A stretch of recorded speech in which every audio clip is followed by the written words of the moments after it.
and welcome to my book nook.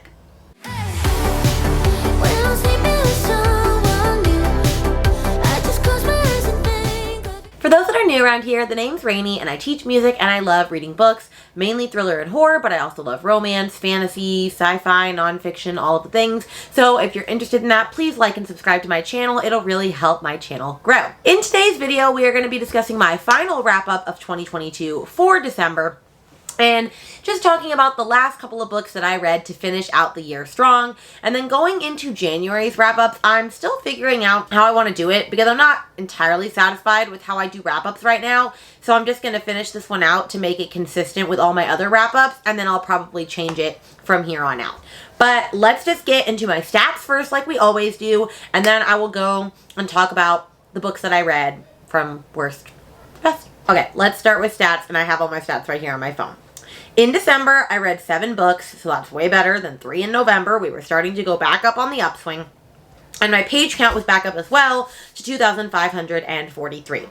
I'm going to have a quarterly wrap-up as well, where I actually show like the whole quarter, and then you can see that as well. But if you want to see my 2022 yearly reading stats and see as a whole overall what happened, definitely go check that out on my channel. As for audio, I listened to 26.26 hours, so going right back up as well. And my reading method, I read 5 mixed media. We know that's always what I read the most because I love reading a book and listening to it on audio. I read 1 just physically, and I read 1 just audio. For genre types, I read 2 thriller, 2 mystery, 2 romance, and 1 contemporary fiction. As for book types, they were all novels. My ratings this month were pretty good. I had 2 3.5 stars, 2 4 stars, and 3 5 stars. So I would say that was a pretty successful reading month because I didn't hate any of the books that I read. Some were just in the middle. Age range was all adult. And the years published was 1 was in 2012, 2 were in 2021, and 4 were in 2022. So of course I'm always still anticipating or I'm always prioritizing, the right word, 2022 releases for now. The method of acquiring was that I owned 5 of them. I borrowed 1 from Libby for audio, and then I borrowed 1 from my local library. For standalones versus series, I actually read 4 standalones and 3 series. I started a series with Magic Lies and Deadly Pies by Misha Pop. I started the Salacious Player series with Praise by Sarah Kate. And I started the Love Light Farms series by B.K. Borison. So this was just the month of starting seasons, or starting series for me. I'm ashamed to say that for diversity, there were no people of color. And I already made that a goal to fix for next year, and I already think I'm doing a good job. So I'm going to keep trying. For new versus returning, I read from 2 returning authors, Frederick Bachman, this is my 2nd book of his for the year, and Deanna Raybourn, my 2nd book of hers for the year. And then I read from 5 new authors. I read from Gillian McAllister, Sherry Lupina, B.K. Borison, Sarah Kate, and Misha Pop. And now let's actually talk about the books that I read, and I'm actually not going to go in order of best to worst. I'm just going to kind of in order for like why I read them. So I'll start with like book clubs, and then buddy reads, and then a vlog that has not made its way to the internet yet, and now I might just scrap it.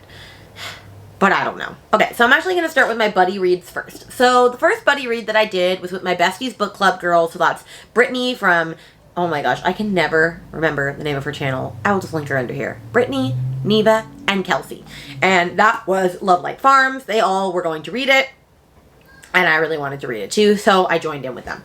And this is the first of, I believe, a 3 or 4 book series. I haven't read the others as of yet. It's about a girl named Stella, and she has a Christmas tree farm, and basically it is not doing well and it's going under. And there's this influencer that is having a competition where if she'll like share your thing on social media and give you a bunch of money if she likes your establishment the best. And so she applies for this influencer contest, but she lies and says she has a boyfriend. She doesn't have a boyfriend, ends up fake dating her best friend of like 10 years, Luca. And I will say, this was not very Christmassy. You don't even really get to Christmas in this book. It's more around Thanksgiving, and so I understand why people are mad that this was not Christmas vibes. But that did not deter me. This was still a 5-star for me, because I just loved how sweet it was throughout the whole thing. However, I would not say this was really a friends to lovers book even. It was really 2 friends that have been in love with each other forever that like just didn't know how to tell each other they loved each other, so they fake dated and basically just told each other in that way. Like, there were no awkward moments like you would have as like people fake dating. It was, I don't know, it just was not really an ideal fake dating book. So I'm just saying that to let you go in with that in case, like, I don't want to misrepresent this book. but I loved this book, and I just thought it was so cute. I had so much fun with it. I'm going to read the rest of this series. Like, it really worked for me, and that's all that matters, really. Then the other book that I buddy read with Kelsey and Neva and Brittany and also our friend Amy, and this I was not going to because I had 2 days left in the year. I was trying to finish out a crap ton of books, but you know when everybody is reading a book except you get the FOMO, and the movie was coming out in like 2 weeks, so I figured better get on it. And that was A Man Called Ove by Frederick Bachman. And I'm so glad that I read this book. It was a 5 freaking star, and I loved it. There was maybe 1 or 2 things that I didn't entirely appreciate about it, but the story as a whole was a 5 star, and I will still explain those. So it's about Ove, or Uwe, or however you pronounce it. And he's basically a curmudgeon, like the grumpiest man you'll ever meet. And there's reason for that. Like, there's a lot that's gone on in his life. And one morning, these new neighbors move in next door, like this family. I can't remember where they're from. Not Pakistan. I can't remember. But this cute little family, and the wife basically starts interweaving her way into Uwe's life, whether he likes it or not, and basically, like, helps turn his heart and, like, change him not into a mean, crotchety next-door old man. And it's a really beautiful story of the relationship between him and Harvana becoming best friends, and just everything, and, like, all the neighbors and all the people that he meets and he interacts with, and I love it. I will say that I don't appreciate the way that certain, nationalities and denominations, I guess, are talked about. Like, the way they talk about fat people in this book, I don't approve of. The way he mentions gay people, not entirely happy with that either. So keep that in mind. And also know that it has trigger warnings for, like, suicide very often in this book. And I mean, that would be the biggest one. Like, I was not prepared for that, and, like, suicide is triggering for me because, like, I have family members that have dealt with that, so that was a little tricky, but overall, this book really warmed my soul, and there was a part at the end where it all ties together back from the beginning, and I almost cried. Like, it was just so beautiful. And I saw the trailer for the movie. I think they're going to do a fabulous job with this adaptation, and I cannot wait to read it. I had such a good time with this book. The next book that I read was for a book club, and I don't know where my copy of it is, so I'm just gonna talk about it and put a picture of it on the screen. And that was Magic, Lies, and Deadly Pies by Misha Pop. I read this for the Pyramid Book Club with, like, Michelle, Lexi, and there's one more of them, and I can't remember her name right now, but I will pop it underneath here. And I don't typically read from their book club, but I'd been wanting to read this book, and when I saw that it was their choice for December, I figured I'd pick it up. Loved it. It was a 4 star. And so this book is just about this little bakery girl, and I'm just blanking on names because I'm pregnant. I can't remember anything. About this girl that bakes pies, and basically she comes from a line of magical people, and the way they use their magic is each different. She uses her magic to make deadly pies for, like, women to give to men that have wronged them and, like, get them out of, like, abusive situations and, like, all of this stuff. And basically, she is getting threatening notes saying that someone knows who she is and is going to expose her unless he kills off, like, women. And she's like, I don't do that. I don't kill women. I only kill men. And so she's dealing with that, but she's also dealing with, like, this pie competition that could get her, like, $10,000, and she could really use that. And so she's trying to do this pie competition, but at the same time, she's having to deal with being blackmailed. And it's a really cute book, and there's a romance in it. Actually, there's, like, 2 romances in this book that I was not expecting, and I was here for both of them. And I loved this book. And it's actually being turned into a series, and the new book comes out, I think, in February, so I can't wait to read that. But this was just the cutest book. It was, like, the perfect little vibes. I loved it. The only reason it wasn't a 5 star is, like, it's not that memorable to me. Like, I can't see myself 5 years from now being like, oh yeah, that was the best thing ever. Like, I'd recommend it to everyone in my neighbor, but I loved it. It did what it came to do. It was the perfect cozy little mystery. I liked it just almost as much as I loved the Finley Donovan series, and, like, that's saying something because that is definitely my favorite cozy mystery. Then for our local book club, I read Not a Happy Family by Sherry Lapina. I don't have a copy of that either. That's the one that I listened to on audio this month, and that was a 3.5 star for me. I read that in a day because I didn't think I was going to read it. I don't know what I have against Sherry Lapina. She just seems like someone I haven't been wanting to pick up her books, yet I own, like, 3 of her books.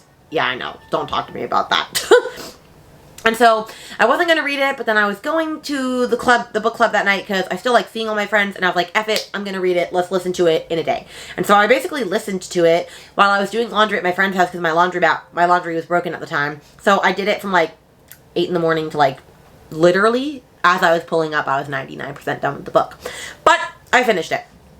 It was an average thriller for me. It's just about a family with, like, 3 spoiled, rich, snooty siblings, and their hoity-toity parents, and their parents end up dead after a dinner party in their house. And they're all home already. And so it's just like, which of the siblings did it, or who did it if it wasn't one of the siblings. So it's like one of those, like, who did it type things. And it was fine. I didn't predict who did it, but it was just kind of average to me. Like, it didn't have as much of, like, that socialite, domestic, rich people drama as I would have liked. And I know that that's one of my favorite things, so I was really expecting this to be like my jam. And I loved how messed up all the characters were. They were very unlikable. Like, I liked all the stuff that was going on, but it just didn't scream like fantastic to me. Like, it was just kind of average. It did what it needed to do. I did like the ending. It is an ambiguous ending, so if you're not into that, you're probably not gonna like this, but I still had a good time with it. I would still recommend it, and I'll probably read more from her in the future still. All right, the next book is the only book that I didn't read for a purpose, and it was because I was trying to finish it. I started it in September, and it's not even that it took me this long because it was a bad book. Like, literally, I finished all of it in a day after I started reading it again at the 50% mark. I just kept putting it down and picking up other books, and I need to prioritize this series ASAP because I loved it, and this book would have made it into my top 10 of the year if I had read it before I made that video. It was that good. And that is Praise, the first book in the Salacious Players Club by Sarah Kate. I am entering like my dark romance era, and I'm totally here for this. This is an age gap romance between, I believe, a 21-year-old and a 42-year-old or something like that. It's talking daddy energy, and I was here for it. So this one basically is about a girl who was dating this guy. He was addicted to her. She dumps him. They end up moving out of their apartment, but their security deposit gets sent to his dad. And he had a falling out with his dad because his dad owns this kinky, like, club. And so he doesn't want to talk to him. And so she's like, okay, I'll go get it from your dad. So she knocks on the door, and he thinks that it's his new secretary and basically tells her to kneel at his feet. And then he slowly realizes, like, oh crap, that's not my secretary. Who is that? Oh, it's my son's ex-girlfriend. This is awkward. And then she ends up working for him. And then, of course, it's their relationship. And I loved it. Emerson is, like, swoon-worthy. And this was just so good, so steamy. And I cannot wait to read the rest of the series. There's already 3 other books out. The last 2 books in the series are coming out this year. I cannot wait for that. I already have ordered Eyes on Me. It is going to be on its way to me soon. So I'm going to continue on with this. But seriously, this would have been in my top 10 books of the year because I loved this. I just loved everything about it. Call me an age gap girly. I don't know. It just worked for me. And then the last 2 books I read, I was going to read the last 5 thriller books that I haven't read yet in the Goodreads Choice Awards. Basically the top 10. I'd read 5. I was going to read 5. I read 2 of them. I might get to the other 3, but like honestly, not any of them are speaking to me. Like they're not at the top of the totem pole for me. So is it that big a deal if I don't read them? I don't really know. The first one I read for that would have been vlog was Killers of a Certain Age by Deanna Raybourn, and this is the woman that also wrote the Veronica Speedwell series. And so this one is about deadly assassins that are like 60 plus years old now. They're senior, and they've been deadly assassins for like 30 plus years. They're retiring, they get invited to go on this cruise, and they slowly find out that they're actually not getting put on this cruise for a like goodbye send-off. They're being put on this cruise to be killed. And they don't understand why they're being killed off by, like, their company that they worked for 30 plus years. And so they have to figure it out and be smarter than the people that are trying to assassin them, which are also assassins. So they have to out-assassin the assassins. And I really liked it. I liked all of the characters. The only reason it was a 3.5 is, like, the plot was very slow-moving. Not much really happened in it. Like I said, I really liked the characters, and that's honestly what made me give it a 3.5 star, like, as opposed to, like, a 2 star or something. But, like, it just wasn't very plot intensive, and like it just wasn't intriguing. Like it just kind of happened. Like I kind of feel the same way I do with The Lost Apothecary. Like it was a nice story, but it just didn't really go anywhere for me. Like it didn't do enough for me. So I still like it. I kind of feel that way about a lot of Deanna Raybourn stuff. Like the Veronica Speedwell series, I gave the first book a 4 star, but like upon reflecting back on it, that probably would have been a 3.5 star as well. Like I just realized like those are not really my thing, and it's okay, but it just was. And then the last book that I read for that vlog was Wrong Place, Wrong Time by Gillian McAllister, and I gave this a 4 star. I was originally going to give this a 3 star, and then the ending really like bumped it up for me. This book is a time travel book, so if you're interested in time travel, you'll definitely like this. But basically, this woman ends up seeing out her window her son murder someone, and he goes to jail, and she doesn't understand what happens. And she goes to sleep the next morning, and she wakes up, and it's a day before the murder. And then she goes to sleep again, and it's 2 days before the murder. And so basically, she's going back in time to basically, she thinks, figure out what causes the murder so that she can stop it before her son goes to jail, so she has a chance to right his wrongs and whatnot. And it was very slow moving in the beginning as well. Like, I just wasn't really caring for it. It was just kind of whatever to me. And then we got towards the end and everything started actually, like, making sense and lining up and, like, all the pieces started coming together. And I really actually enjoyed how this ended. I was like impressed by it. So I would just say like you have to muddle through the first half of this book to get to the good stuff, but it was still a good time. I still enjoyed it. I don't know if I'll actually pick anything else up by her because it wasn't like the most intriguing thing to me, but I still had a good time with it regardless. And those are all the books that I read in December. I didn't read that many. I'm already on track to have a way better January reading month. It is currently the 5th, and I have read almost 4 books already. So I'm very proud of myself. We are rocking and rolling over here at La Casa de Barton. So anyway, I hope that you've enjoyed these wrap-ups. Like I said, they are going to change in the upcoming future so that we can talk about all the books in a different way. So with that, I will see you guys in my next video, which is going to be my quarter 4 quarterly wrap-up. All right, bye.